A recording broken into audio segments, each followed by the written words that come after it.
श्री गुरुदेव दत्त श्री स्वामी समर्थ महाराज मित्रांनो, तर कार्तिक अमावस्येला इथे एक दिवा लावूनच पहा तुम्ही. कार्तिक अमावस्या कार्तिक महिन्यातील कृष्ण पक्षातील शनिवारी 30 नोव्हेंबरला सकाळी 10:29 तर 1 डिसेंबर सकाळी 11:50 असणार आहे. तिथीनुसार दर्श अमावस्या रविवारी 1 डिसेंबरला पाळायची आहे. या दिवशी हा उपाय केल्याने तुमच्या जीवनातील सर्व दुःख, संकट दूर होतील. अतिशय सोपा हा उपाय तुम्ही अमावस्येच्या दिवशी करा. तुम्हाला खूप फरक जाणवेल. तीर्थक्षेत्राच्या ठिकाणी किंवा एखाद्या पवित्र नदी ज्या ठिकाणी स्नान करा, सूर्यदेवांना अर्घ्य द्या, अथवा जर घरी करत असेल तर या दिवशी तुम्हाला अंघोळीच्या पाण्यामध्ये एक वस्तू टाकायची, ती म्हणजे तुळशीचे मूळ. तुळशीचे मूळ उपलब्ध नसेल तर तुम्ही तुळशीचे पान पाण्यामध्ये टाकून अंघोळ करू शकता, पण तुम्ही डायरेक्टली ते बाथरूममध्ये घेऊन जाऊ शकत नाही. त्याचा लाभ तुम्हाला भेटणार नाही.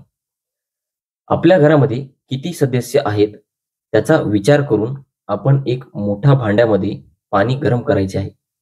त्यामध्ये 5 ते 7 तुळशीचे पाने टाका किंवा मूळ उकडायला टाकून प्रत्येकाच्या 1 तांब्याभर गरम पाणी टाकल तरी चालेल. त्याने ते अंघोळीसाठी दिलं तरी सुद्धा चालेल. म्हणजेच आपल्याला जाणतेपणी किंवा अजाणतेपणे सर्व दोष आपल्याकडून निघून जातील. अर्थात मार्गशीर्ष शुक्ल प्रतिपदा ते चंपाषष्ठी हे 5-6 दिवस असतात, तर यांना देव दिवाळीचा कालावधी म्हटलं जातं. विष्णू पुराणानुसार कार्तिक अमावस्येचे व्रत केल्यामुळे, त्याचबरोबर स्नान दान केल्यामुळे ब्रह्मदेव, इंद्रदेव, अग्निपशु-पक्षी हे सर्व तृप्त आणि प्रसन्न होतात.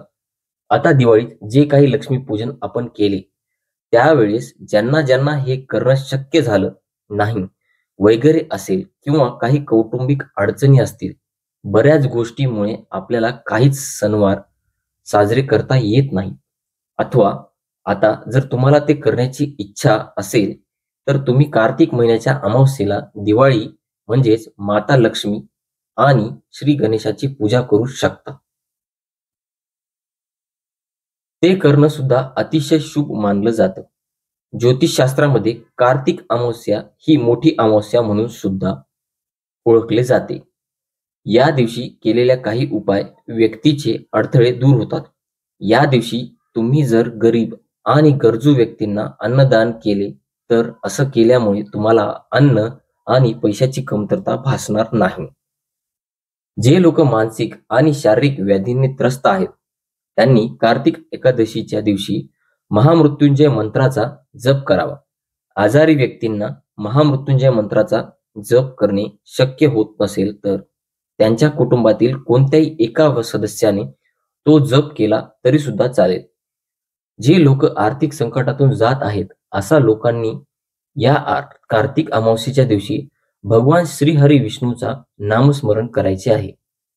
म्हणजेच काय, ओम नमो भगवते वासुदेवाय नमः या मंत्राचा जप करायचा आहे. माता लक्ष्मी सोबत भगवान विष्णूंची पूजा करावी. श्री सुक्तम व पुरुष सुक्तमचे पठण करावे. तसेच व्यंकटेश स्तोत्राचे पठण करावे. ह्या दिवशी दीपदान करणाऱ्याला खूप महत्वाचे आहे. सकाळ संध्याकाळ आपण दिवा लावत असतो, पण आपल्याला या कार्तिक अमावस्येच्या दिवशी खास करून आपल्या घरात ईशान्य कोपऱ्यामध्ये एक दिवा अवश्य लावायचा आहे.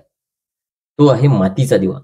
त्याच्यामध्ये तेल किंवा तूप तुम्ही काही टाकू शकता आणि हा दिवा तुमच्या घरातील ईशान्य कोपऱ्यामध्ये लावायचा आहे. ईशान्य कोपऱ्यामध्ये म्हणजेच कोणताही,